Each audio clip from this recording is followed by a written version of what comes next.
Assalamualaikum warahmatullahi wabarakatuh. Nama saya Arum Cahyaning Tias dengan NIM 22500750116. Dalam video kali ini saya akan memaparkan pembahasan soal dari topik 1 pada mata kuliah Termodinamika Kimia. Hukum termodinamika kedua.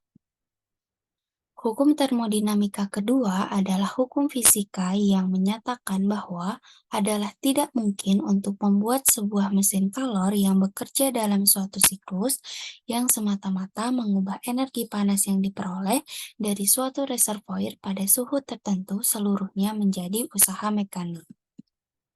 Hukum kedua termodinamika mengatakan bahwa aliran kalor memiliki arah. Dengan kata lain, tidak semua proses di alam semesta ini adalah reversibel atau dapat dibalikan arahnya.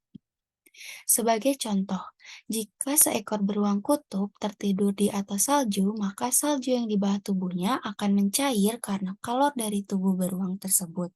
Akan tetapi, beruang tersebut tidak dapat mengambil kalor dari salju tersebut untuk menghangatkan tubuhnya. Dengan demikian, aliran energi kalor memiliki arah, yaitu dari panas ke dingin.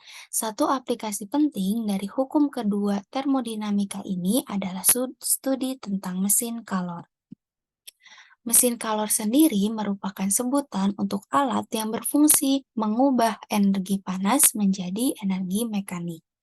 Berikut adalah contoh mekanisme kerja mesin kalor.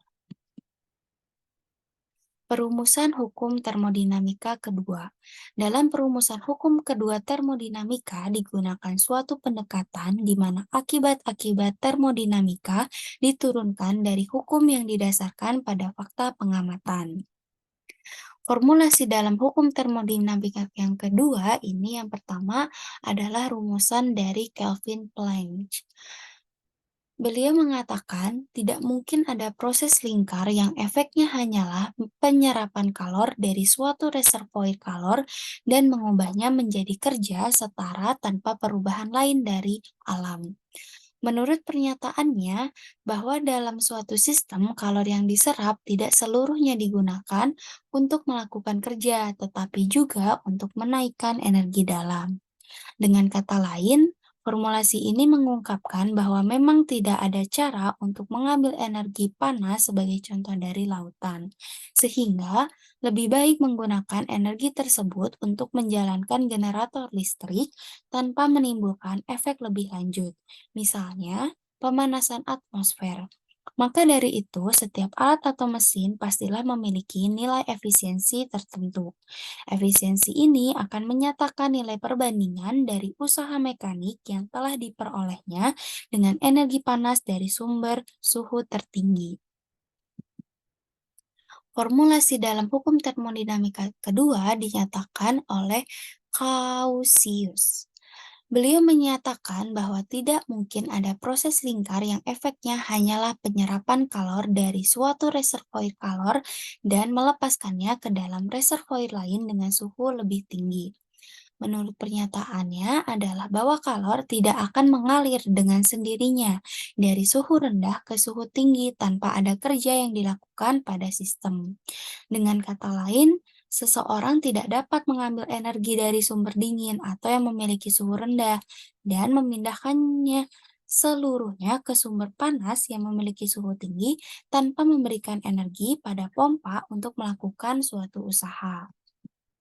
Kemudian, Carnot juga merumuskan bahwa tidak mungkin ada mesin yang beroperasi di antara dua reservoir panas yang lebih efisien daripada sebuah mesin Carnot yang beroperasi pada dua reservoir yang sama.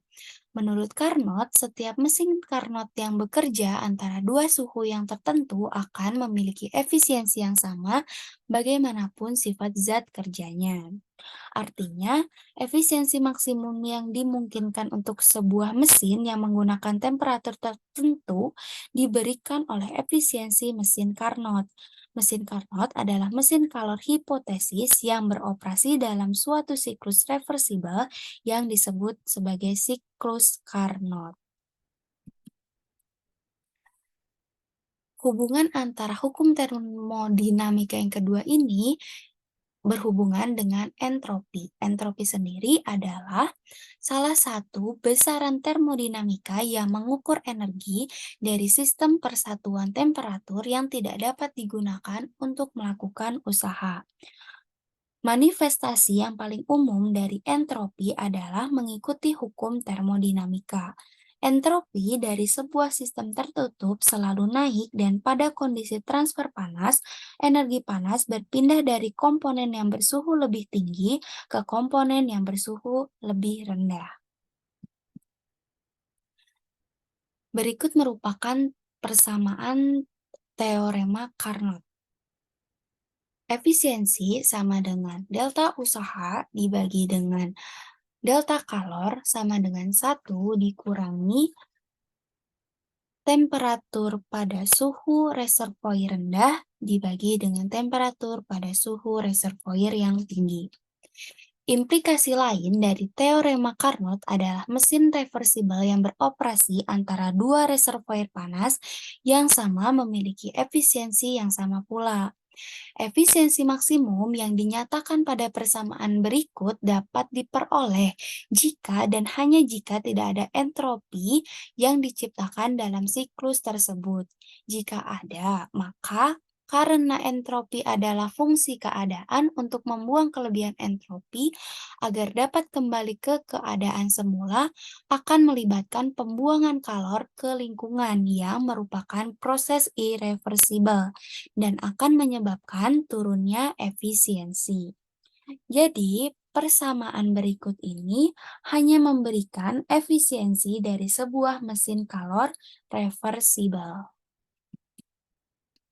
Selanjutnya, pada topik ke-1 juga terdapat soal termodinamika kimia, yaitu suatu hari dengan panas udara sebesar 37 derajat Celcius ada sumur air dalam dengan suhu 100 derajat Celcius. Suatu mesin termodinamika bekerja antara dua reservoir tersebut dan digunakan untuk menaikkan air.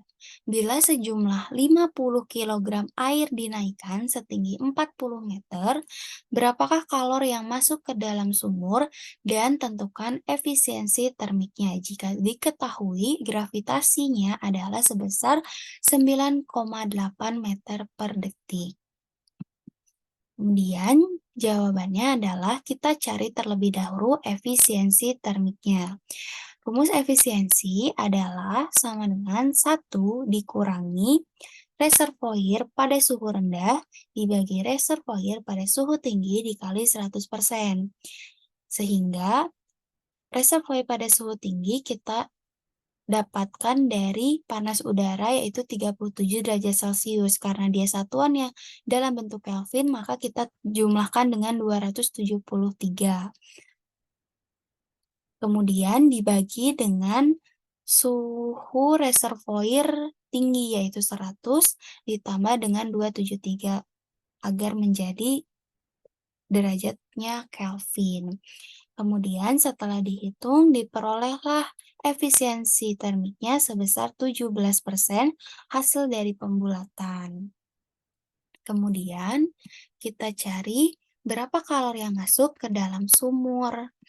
Kalor yang masuk dapat kita peroleh menggunakan rumus efisiensi sama dengan usaha dibagi dengan kalor serap.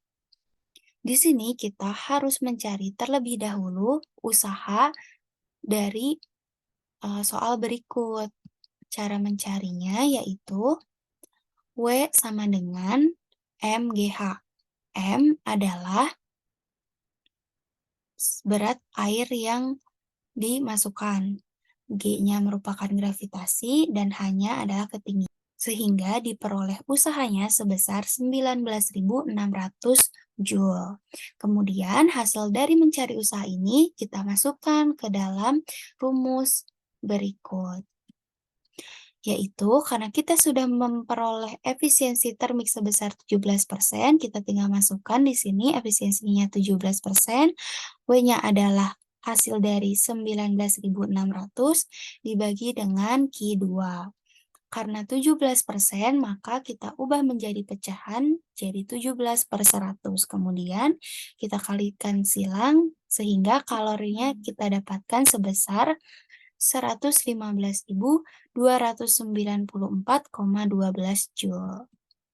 Nah, di sini merupakan keterangan dari Q1 adalah Ki lepas, Q2 itu Ki serap, T1 adalah reservoir pada suhu rendah, dan T2 adalah reservoir pada suhu tinggi. Sekian pemaparan dari saya. Mohon maaf apabila ada kesalahan dan kekurangan.